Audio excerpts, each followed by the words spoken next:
Oh, what's up, guys? Okay, or the one person that's in here. um, yeah, I'm gonna try something new today, and that new thing is going to be researching the next topic.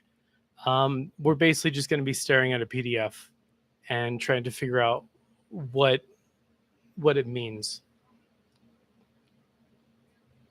So, let me go ahead and situate my oh, what's up, Richard? Let me go ahead and situate my OBS.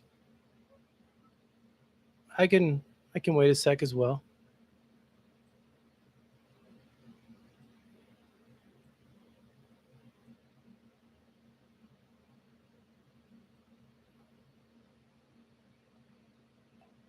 What's up, Saul?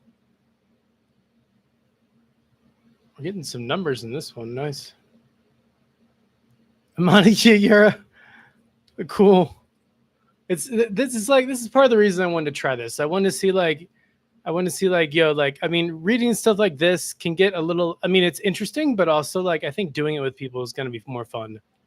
And this is probably one of the coolest articles of research that um, that I've like come across. And it's like it's a mystery.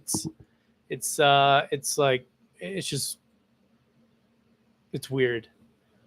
Anyways, let me okay, let's try to not have an infinite mirror occur or an infinite thing with where are we at?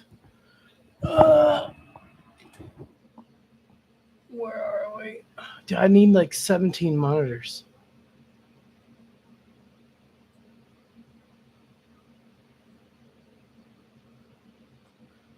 Yeah, so you guys will be probably happy to know that. So I was talking to my friend Ohm. Ohm is one of like the top like astrophysicists in all of Asia. He's probably gonna hear me say this. Um, for example, they're like he's writing they have some sort of I guess like periodical or like a book or something about and quantum gravity and like other stuff. And like every 10 years or so, I believe someone writes part of that book. And the eighth author of that book was Stephen Hawking. And the 16th author will be this dude Ohm, who I think he'll be on like pretty soon. Let me make sure I am reading you guys' stuff. Let me just make sure I get this.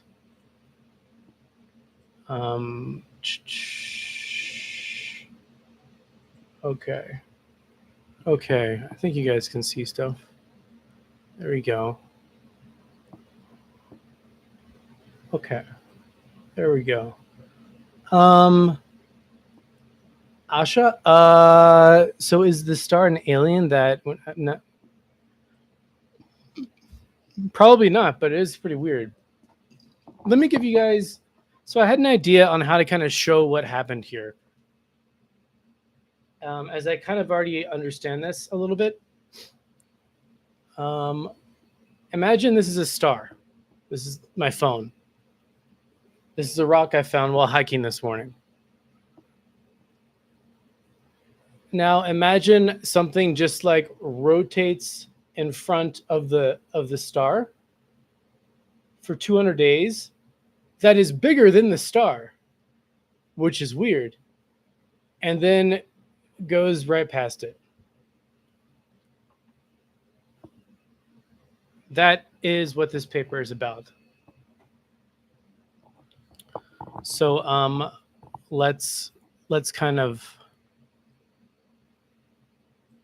let's begin. There's going to be a lot of big words here.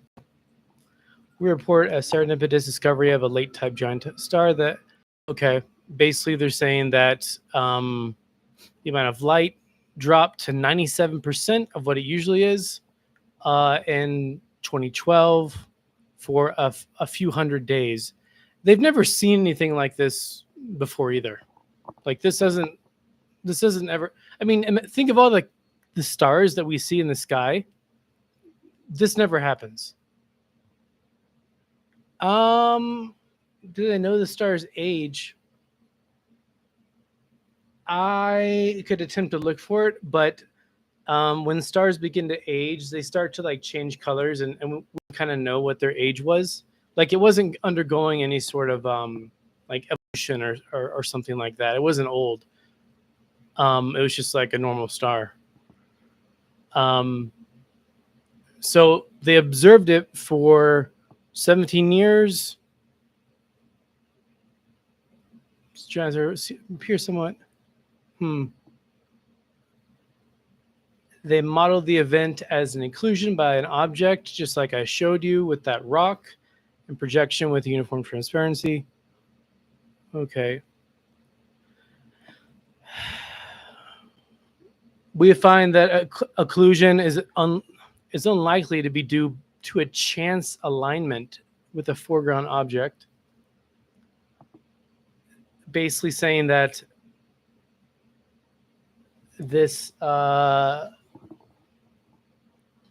this star that was occluded by like whatever was bigger than it, like the rock, it's unlikely to just be like a random chance alignment. And that's basically because space is so big and spacious that random things don't just kind of happen. Also, why am I wearing headphones? The fuck?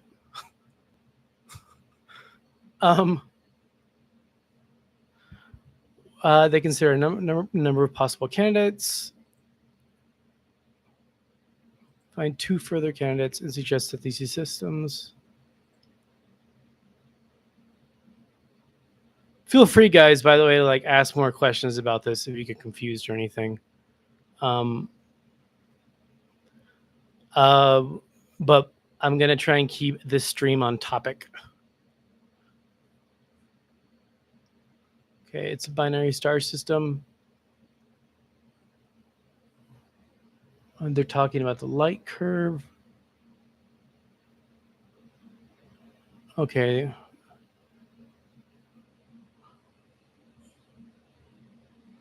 Oh, okay. Something like this has kind of, well, okay. When it comes to the modeling of occlusion events, V1400 Centauri springs to mind. So I guess this has happened before.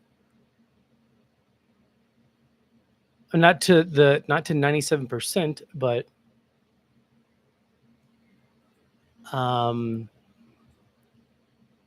is it okay?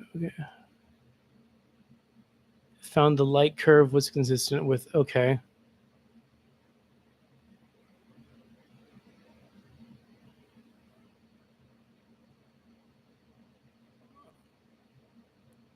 Various types of dippers in the literature. I wonder where'd you go? I have to save this reference. So what this guy's talking about is he's like, okay, we kind of saw something like this before, but we have some theories on what it was besides being a gigantic rock that is big, or I mean, like you could even say this is like some sort of like obelisk. No, it didn't happen to the same star. That other reference by Rappaport, that was for a different star. Where'd he go? Well, I'm pretty sure it was. If it was the same star, they would have mentioned it right here in the literature. But what they're saying here is that they provide a useful list of like theories of reasons as to why an occlusion could have occurred. Once again, maybe you're joining us, maybe not, but we're researching a star that, like, imagine this is a star, this is a rock, very big rock, a rock that's bigger than the star, and the rock went in, or something that looks like this rock went in front of the star, dimmed it for 200 days, and then after 200 days, it was gone. And this, whatever this thing is bigger than the star, meaning that it shouldn't, like, nothing should be bigger than the star and be like just dark like that. And also have the properties of just causing it to dim and then not dim anymore. It's almost as if it was orbiting it. And I think we'll get into it in this literature, but I think the way, because they can model how much light, or how the way light is shaping around whatever is causing the occlusion, and they come up with this apparent shape that almost, from what I remember, almost seems a little bit artificial.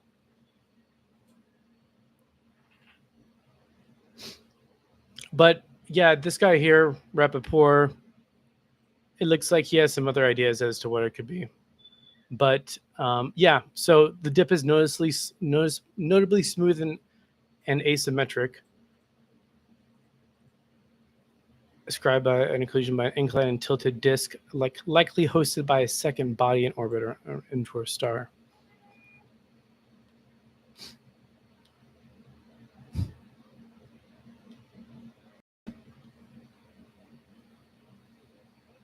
So here they're saying that it was a near symmetrical. So whatever the object was like,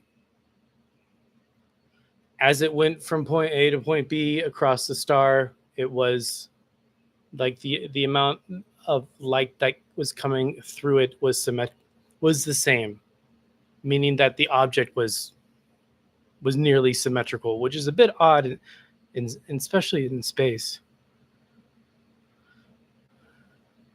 And like you would see this if it was like an exoplanet, but there's not going to be an exoplanet around a star that is bigger than the star. Like it's basically like an eclipse. There's not going to be an exoplanet that is bigger than the star orbiting the star and not have some sort of gravitational like problems with the star.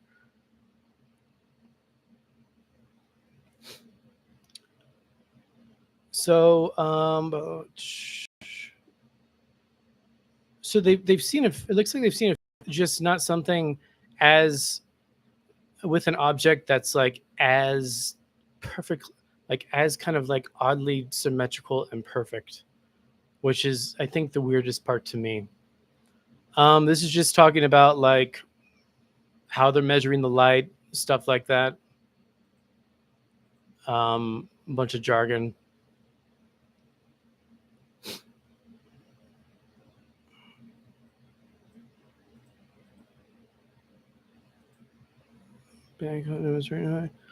One reason I do like to read these things is because there tends to be oh, the sound is choppy. Fuck. Does it sound better now? Please tell me the sound is better. I think I think a black hole warping it would have you would have seen, it wouldn't have been like an occlusion. You would have seen like the star like being warped in this weird way. You wouldn't have seen it just like been blocked out. 200 days as well. Yeah, object was stationary, or no, the object was apparently orbiting the star, allegedly, and it took that long to pass by. Well, it would have had to be space trash that was oddly symmetrical because of the curve, like the how symmetrical the light, like because of the shape of the object as per determined as the changing, like, you know, It would have been really symmetrical space trash. So maybe it was space trash. Maybe it was kind of it could have been something with aliens.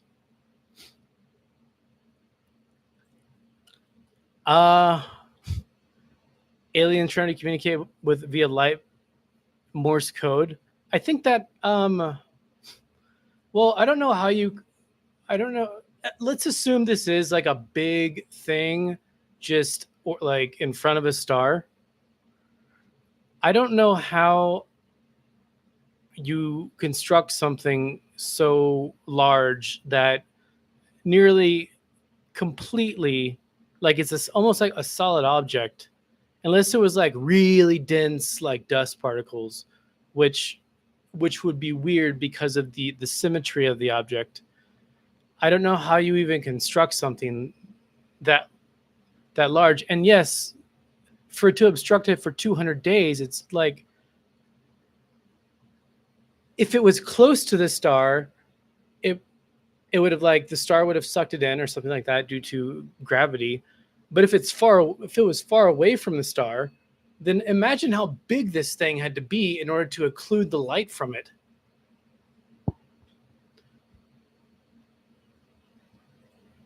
Yeah, it's not planned. This is hundreds, if not thousands, of light years away, if not more. It's pretty far. Actually, I could ask ChatGPT how far away it is.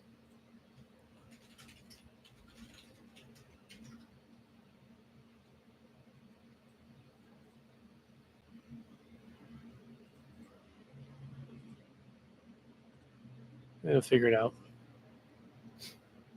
It's 25,000 light years away from Earth, near the center of the Milky Way galaxy. Look at this. Exhibits a dramatic dimming in brightness by a factor of 30, possibly due to an orbiting companion surrounded by an opaque disk, causing it to nearly disappear and reappear periodically. Hey, what's up, antisocial? So not to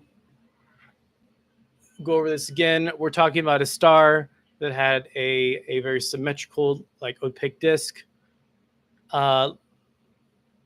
appeared to move in front of it. Imagine this is a star, this rock is a disk. It just blocked it out for 200 days, which is something we don't see.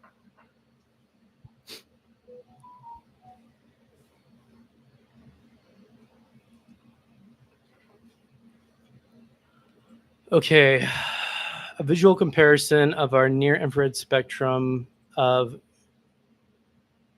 VVWIT 0 to those of the suggests that the star is a cool giant with the type note earlier. I think okay. So for the person asking for the age, here's the age.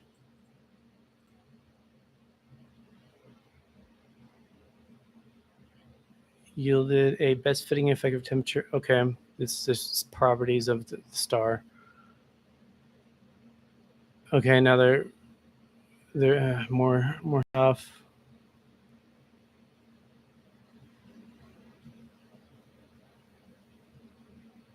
We just require extra care to address the nearby courses. More stuff. So this is a plot. I don't know what Ogle V, Ogle I, or VVVKS stand for. I hate it when they use keys like that. Oh, and V are band flux relative to the inverse weighted variance.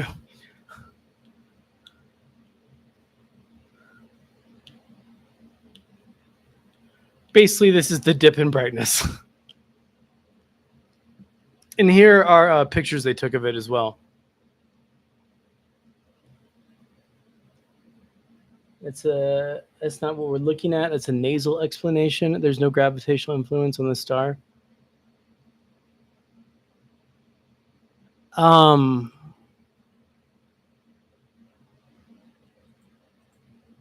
could they see which direction? That's actually a really good question. Could they see which direction that it happened at? Because if they did know the direction, then maybe there's like, that's a really good question.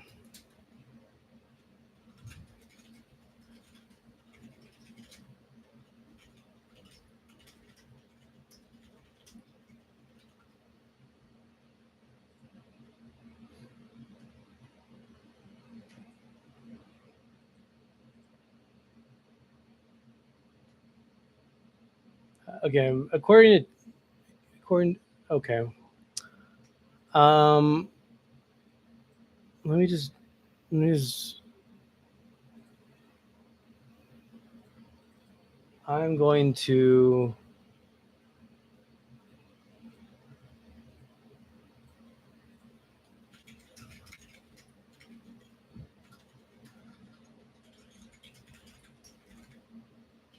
in regards to that question,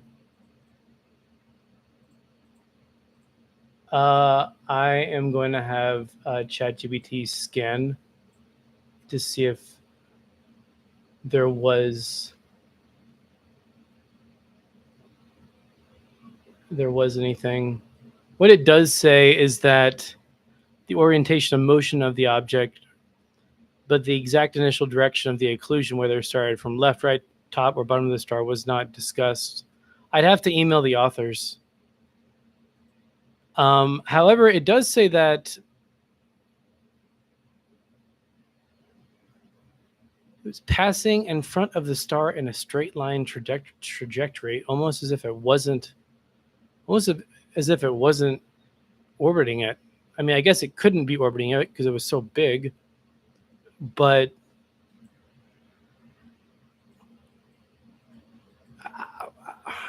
I mean, I just don't know what it could be so big.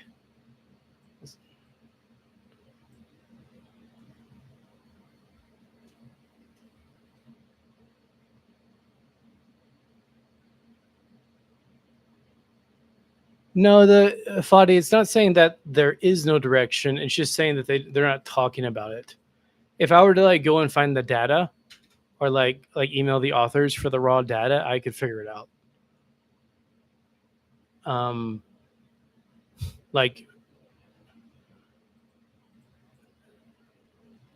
I mean, I could email them. Wonder if they'll respond, but I will put that down as a note.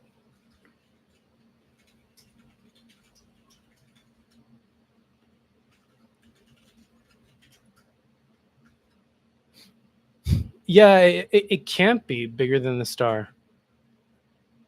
And then if you think about how big the thing would have to be to block it out for 200 days, like, and like even considering the distance, it would have to be huge.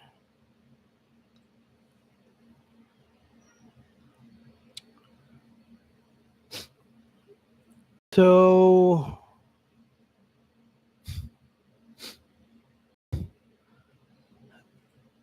I, I, one could say a black hole could be a candidate. Um, they don't seem to mention that anywhere in here. However, I think the physics of the light that we would be seeing would have been a little bit different. I would like to ask that question to someone who knows more about the physics of light when black holes occlude things. I mean, because we have a giant supermassive black hole at the center of the galaxy called Sagittarius A, and there's stars that are spinning really fast around it. So we can look at it and we know, like, okay, this is what it looks like whenever it occludes one of the stars that's like spinning around it. Is my mic really cutting out? Okay, is that better? Is my mic better?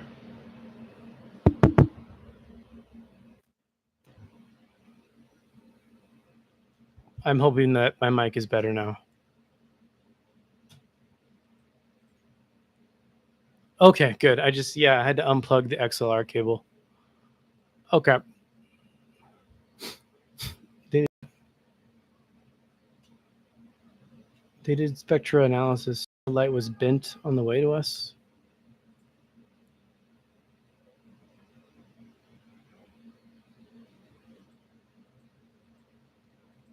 I'm not sure what you mean by that. Okay, yeah, that I would agree with Fatih there. Let's now remember, like this paper is pretty big. We're like we're only part of the way there. We're like they're gonna have some ideas that we like haven't really thought of yet. Yes, black holes bend the light.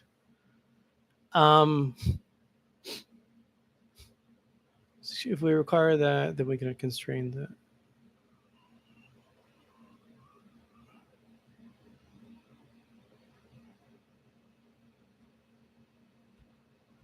The giant is likely a 0.9.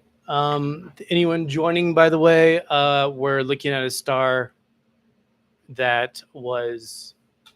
Sorry, I have to keep doing this, guys. A star that was randomly dimmed. Imagine this light on my phone being the star, and this object I found hiking this morning.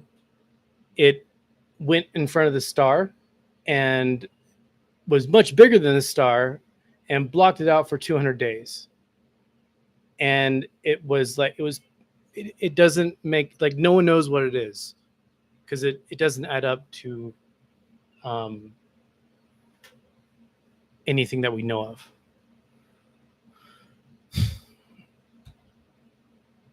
We're trying to work with the aliens. I'll try to get an alien on stream sometime. That'd be a good goal.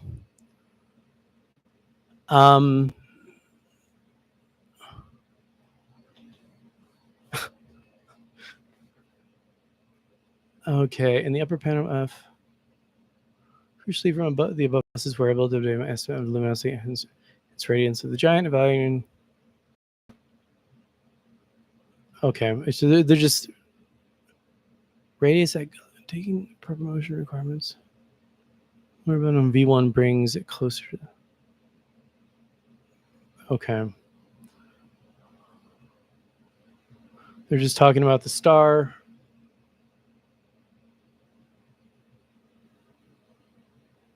They did some simulations. The modeling of exotic stellar evolutionary channels is difficult. An attempt to find suitable parameters using, I guess, the evolution of binary systems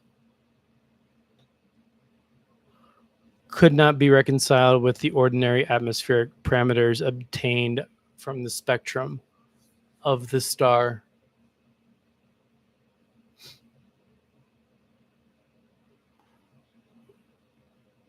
Man, they are really going through the star. This is what happens when something weird happens.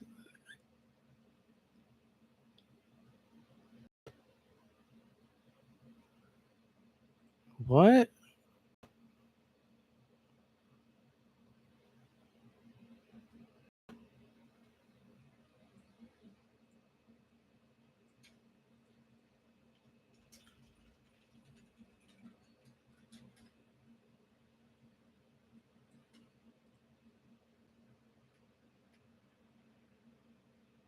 Thanks, man. Yeah, I mean, it's more fun to talk with people than to stare at this PDF alone. Pursue a pattern of a variability observed in the star's light curve.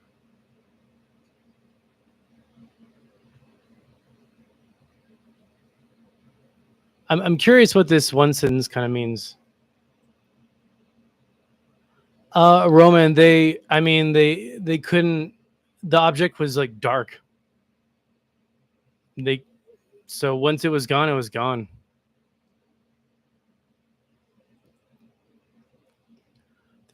Okay.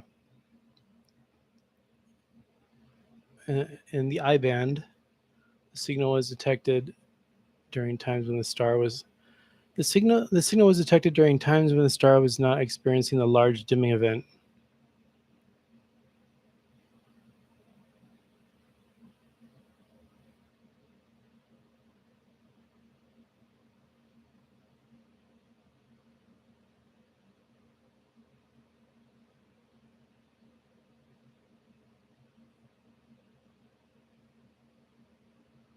Oh, okay. See you, Fadi. Thanks for your thoughts. Okay, that sentence wasn't very important.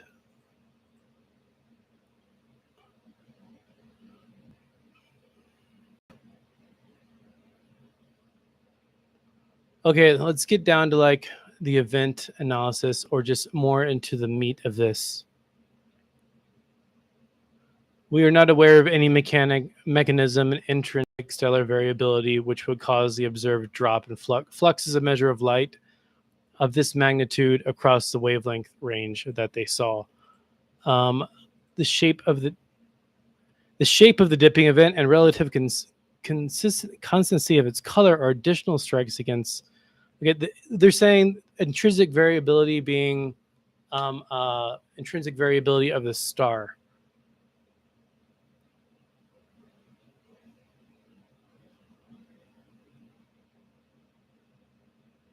Okay, they're suggesting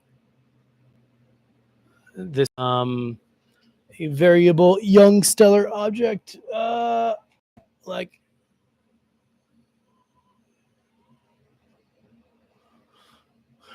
low amplitude dips have done, but okay.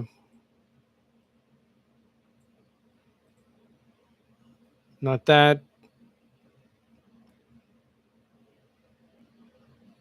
Okay. As we are unable to explain the behavior of the star through an intrinsic variability of the star, we turn our attention to something that blocked it.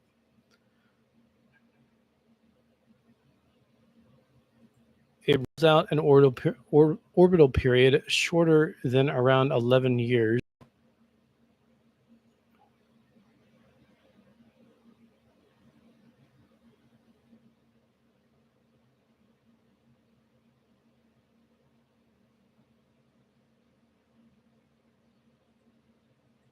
Okay.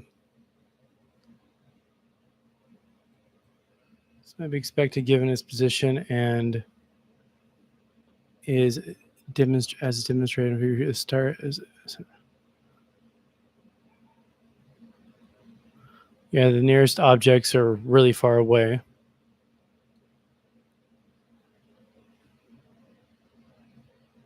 Must either be more distant.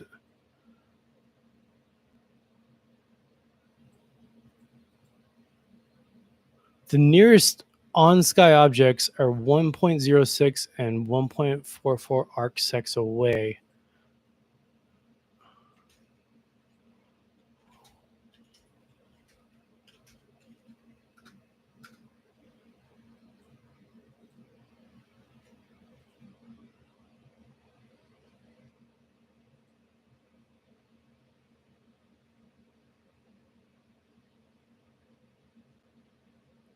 Okay, so arcsecs is a measure of like angle, and so the closest, like the closest things to this star that dimmed by something like covering it up are, what is it?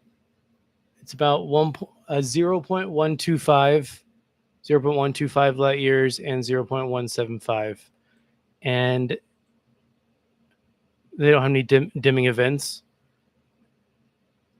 This means that the thing that blocked this star must either be more distant than the nearby objects or have an angular size in the direction of the nearby stars than their separations, and a motion vector which does not pass in front of them So back to the one thing, like which way did it come from?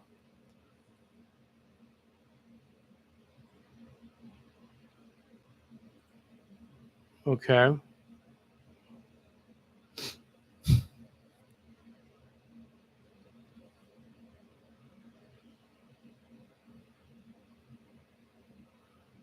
Yeah, they're just saying that they never like. Uh, the weird thing here is that like we've been looking at the star for a long time and we haven't seen this happen before. So it's almost like it wasn't even like orbiting it, or maybe it kind of was and then it like went away.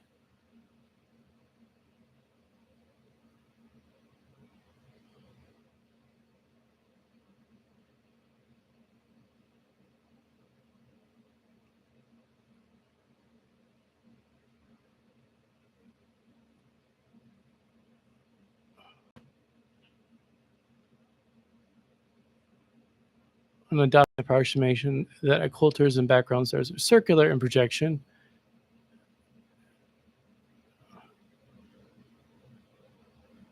Okay. The rate of these encounters would be this. I'm not going to do that math. Um, math, math, math, math.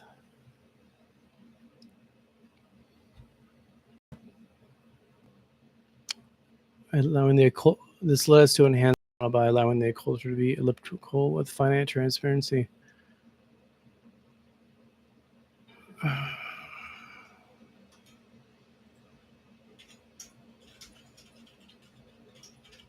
not. I forgot what parallax means.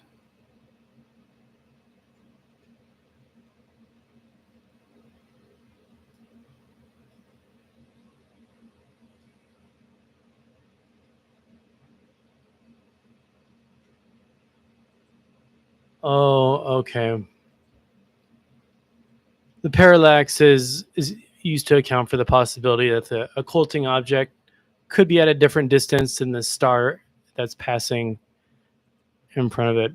When the star returned, it was the exact same luminosity as it was after the dimming. So it was exactly the same.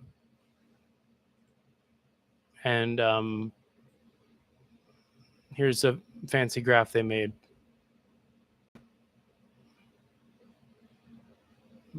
Boop.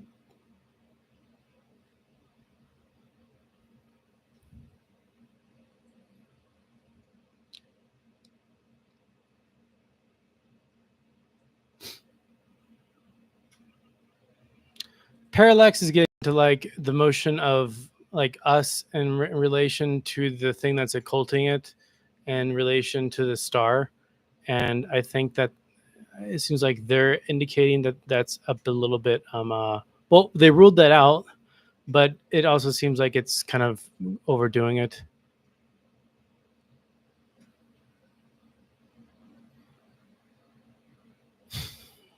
I mean, they don't actually say that it was closer to us. I mean,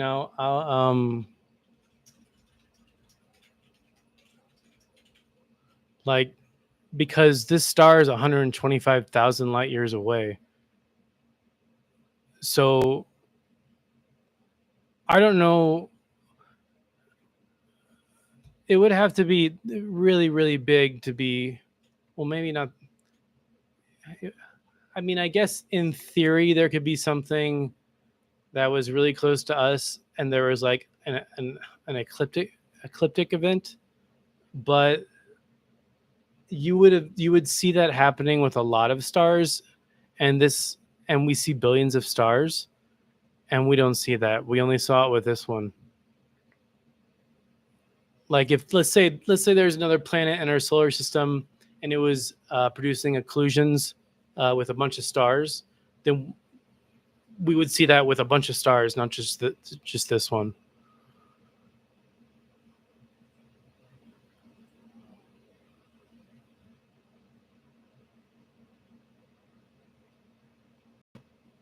Okay, let's keep going. Wait, We parameterize the occulter, the disk, as having transparency between negligible and total. So it was like a completely that's starting to rule out the idea that it could have been like a dust cloud.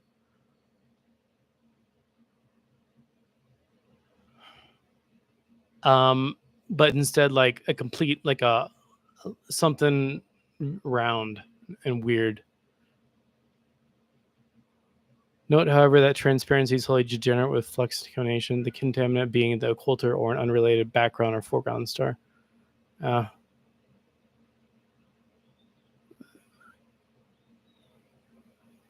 Okay, that's not very important.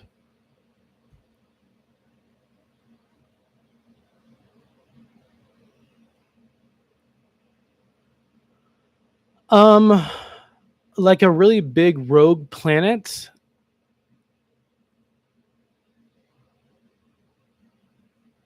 Well, Jupiter isn't a rogue planet. A rogue planet is something that like got thrown from its star in some event, and it's just like flying through the galaxy, usually pretty fast. And for it to, I mean, it smoothly went in front of this star, and for it to do that, I don't think it would have been a rogue planet, because it would have had to.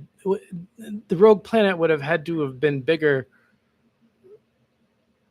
around the same size as the star, or if not, well, bigger.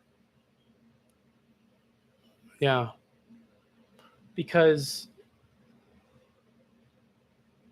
let's say like this light that I have here is sorry, it's like bright.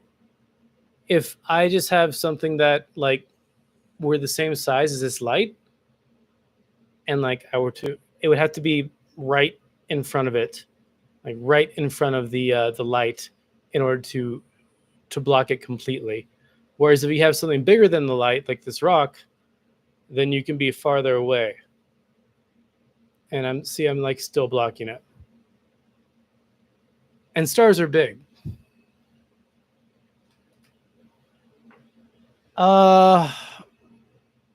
It's more likely, I think there's a sort of a limitation on how big a planet can be before it would just be like a star. And I think that there would be interference with other, there'd be interference with other things as well. Besides, like other stars, if there was like a rogue planet or something, as you describe, antisocial.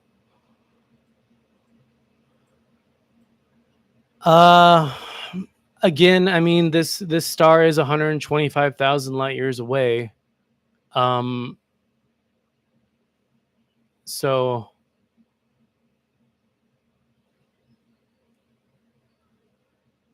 I don't know what it could be. I mean, I think a brown dwarf eliminates, has some sort of luminosity.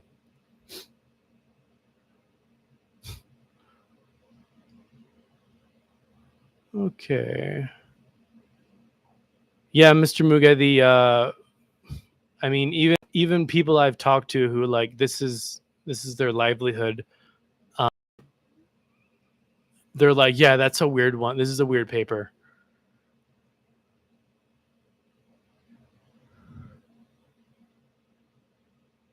It almost seems like something from Star Wars.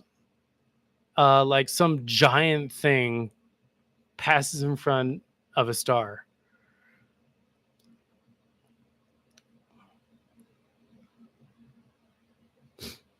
Okay, now they're going through the chromaticity. I think this is like the type of light.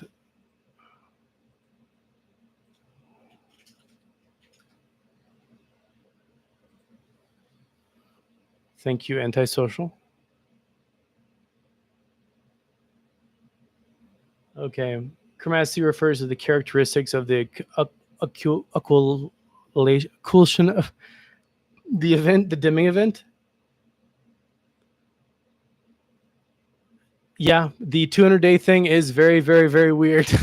And it wasn't like it wasn't like it was a smooth transit. So like as it like blocked the light from the star, it was a very smooth. It smoothly did that, like the same amount of light that was on like was on one side was on the other side as it passed by. And the 200 days also does not fit with like a model of something that's necessarily even orbiting it.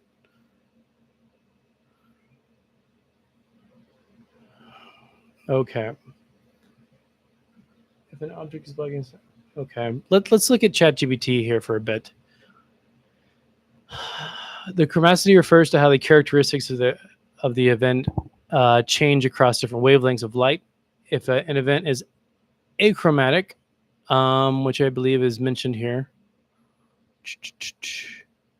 well, it means the dimming affects all wavelengths, lights of color equally. That's important. On the other hand, if it shows some like certain wavelengths of light get through, then that means basically means that the object probably isn't like completely opaque. Like it could be dust.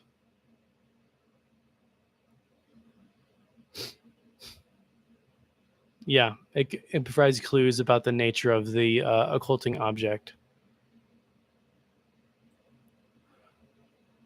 But which are appropriate. They assume the event is achromatic.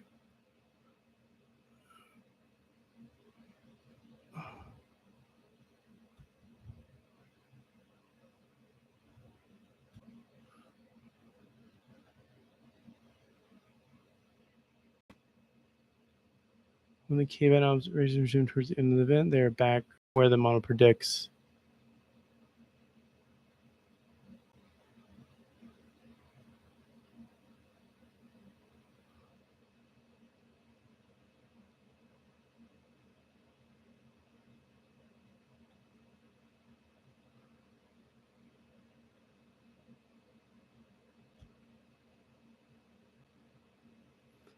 Okay, so there's a bit of like chromacity. It looks like kind of going on, but just a little bit, and it looks like they don't know if it's from like outside contamination. It might be flux contamination at baseline by a fainter, hotter object,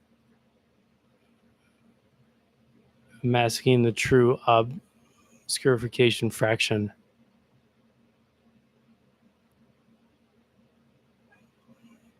Okay, now they ran it in software. I wonder what they found. Oh, shit. Why does Adobe take up so much memory?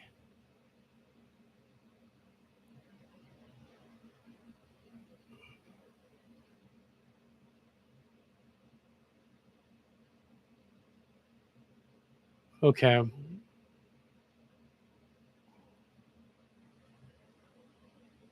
Is that an opacity hole in the center of the occulting disk would allow light in from the central region of the disk of the background giant?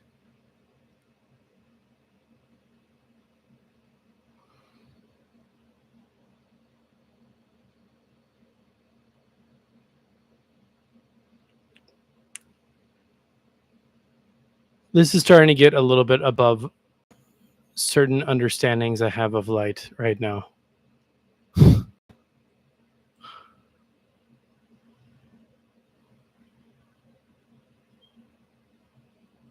But I mean, they are trying very hard to. Okay.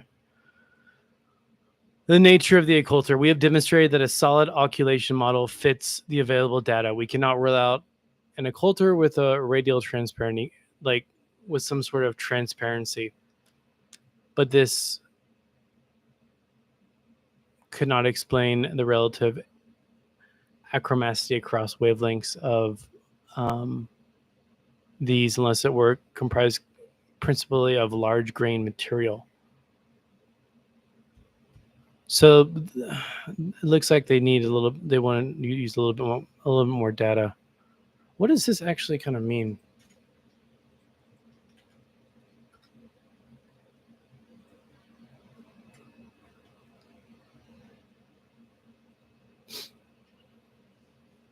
The occulting object may have a meaning the object could be more transparent in some areas.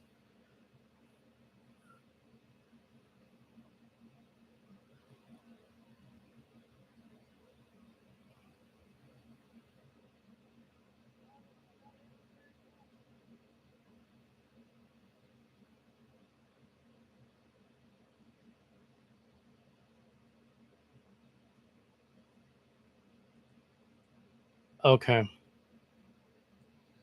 They're leaving open the opportunity of a more complex explanation involving dust or material. The thing is, the symmetry of the object that they saw.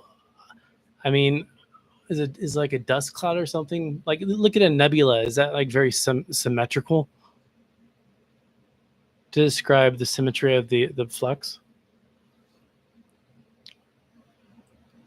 Oh, what's up, guys? Thanks, aggression. Wow, freshly bacon. Yeah, I mean, this is pretty weird. If there was a candidate for the thing is, I think you want to have a Dyson sphere a little bit closer to the. Oh, hi, by the way, I'm here for the comments. I think you want to have a Dyson sphere a little bit closer to the star. And also, we only saw this event happen once. A Dyson sphere would have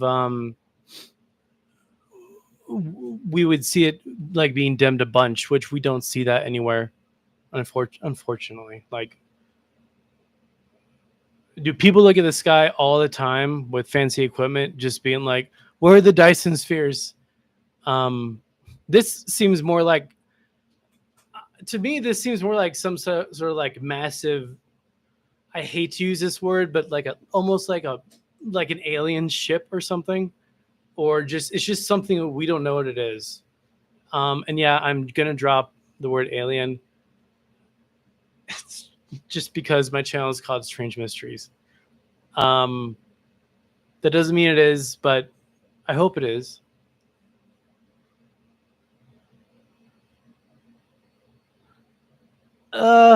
Yeah, antisocial, but as they said, they didn't see this this dimming happen before, and a Dyson sphere would be rotating around.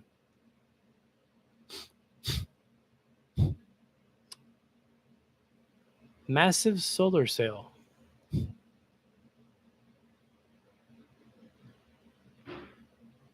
If it was a solar sail, and let's say like this is the star, and light from the star was pushing the solar sail, it would have gone this way, and we slowly would have seen it as it, like, I guess, got closer to us.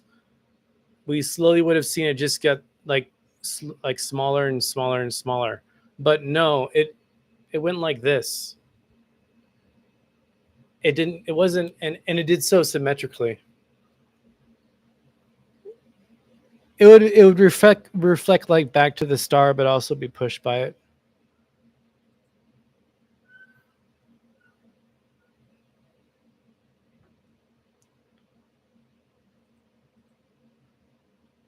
The required features for the occulter are that it is bound to the.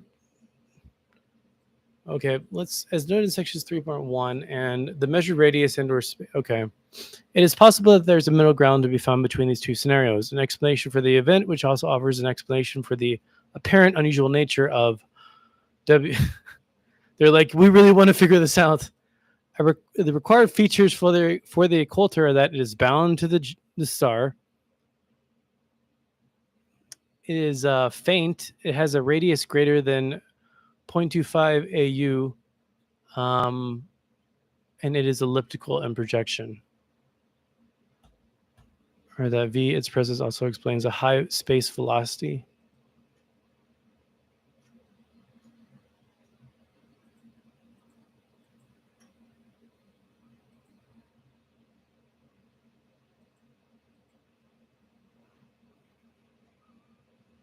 Okay, I'm glad ChatGPT exists. Let's kind of look this up a bit.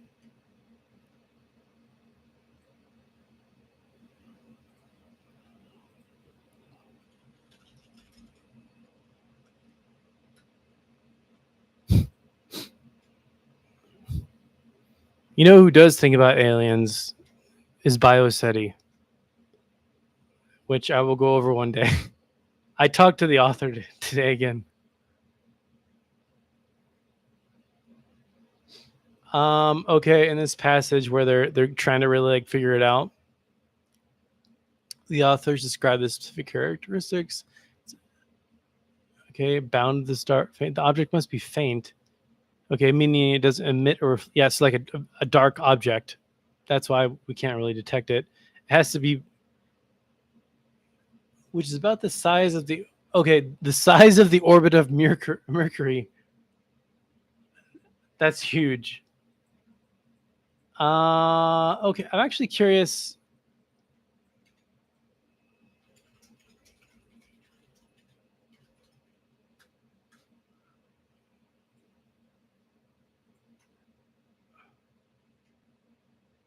This is likely a disk of material orbiting the star in a companion body. A disk of material.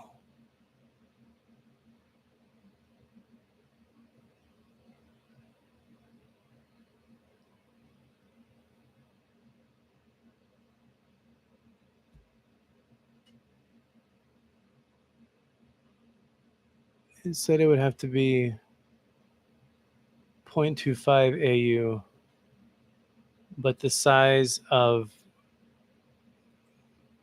Okay, I think ChatGPT screwed up here. Yeah. Yeah, that doesn't make sense. They're saying that the thing that created the occlusion was smaller than the star itself.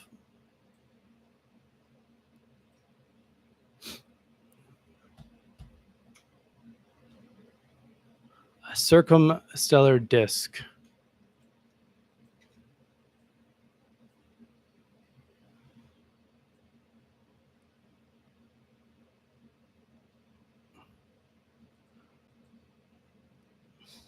I think this is a bit. No, like, I don't think that you're going to just have circumstellar disks. Like, gravity's gonna like pull those things together, and it looks at this point they're kind of trying they're running they're running out of explanations, and they're just going to say aliens, and they know they can't do that because if they did, then they would be outcasted by the scientific community. This is actually a problem.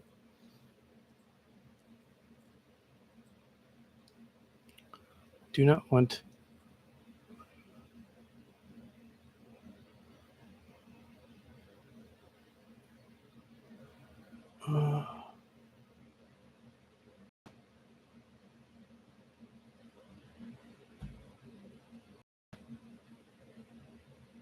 Okay. The sequence of rings.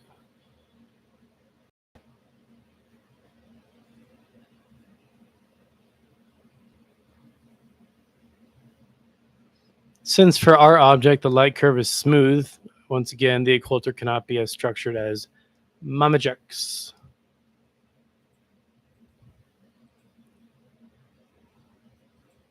So they're like, oh, it could be this, but no.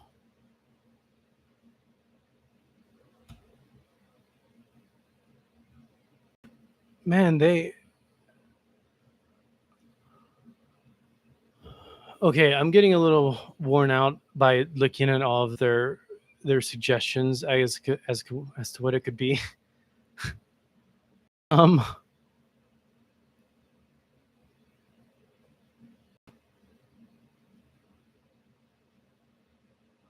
like I need to see models of this.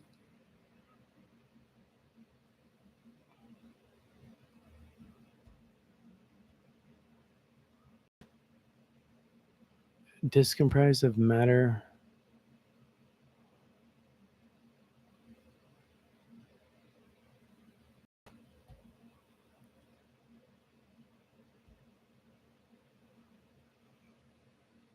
Okay, I want to see what their conclusions are.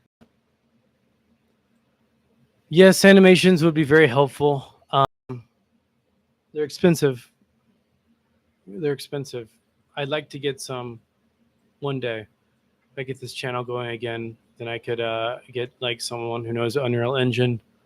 Um, I was gonna boot up Space Engine or Universe Sandbox, but I have so much stuff open right now that well, one, I can't simulate all the things that they're talking about in those programs, and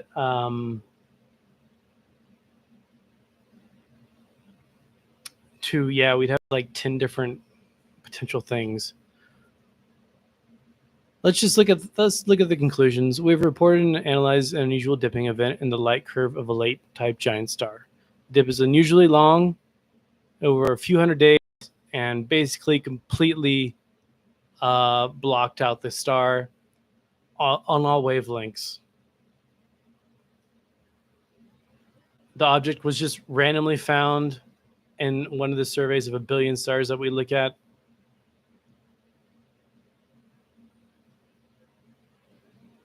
And the behavior of what happened here does not correspond to any known like variability in like the star's luminosity. It is almost certainly an occlusion.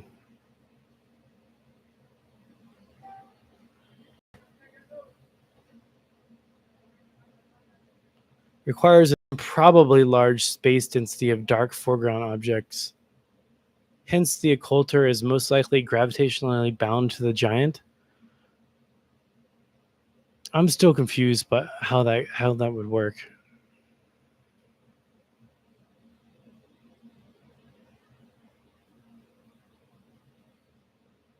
It's like you're having a planet or something that's bigger than the star, which doesn't. That meaning this, I guess this. You could say the star is orbiting that, but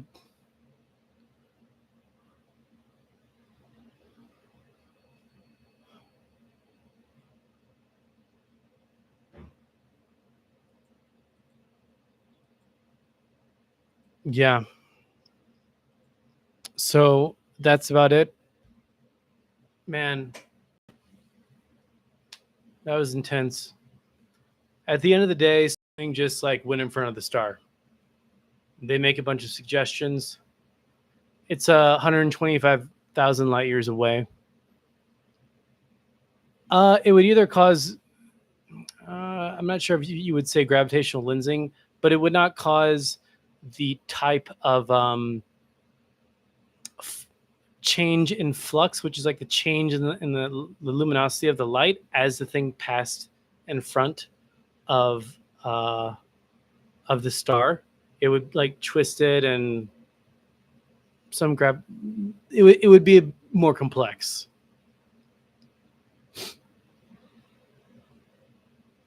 Like it would warp the light coming from the star rather than just blocking it out.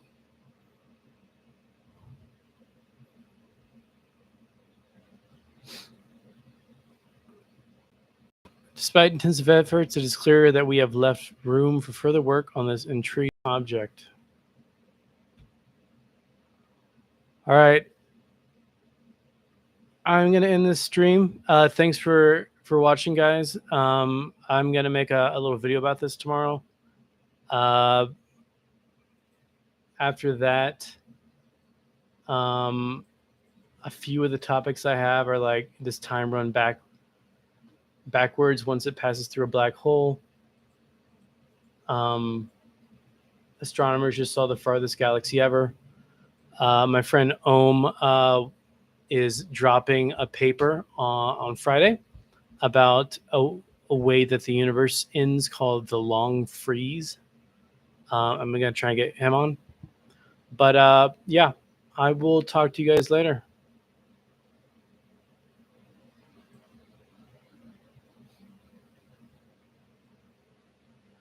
Thank you, Antisocial.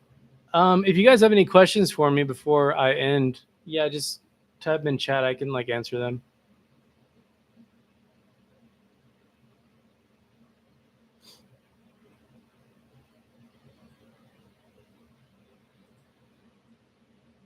It appears there are no questions. All right, cool, Mr. Mugai.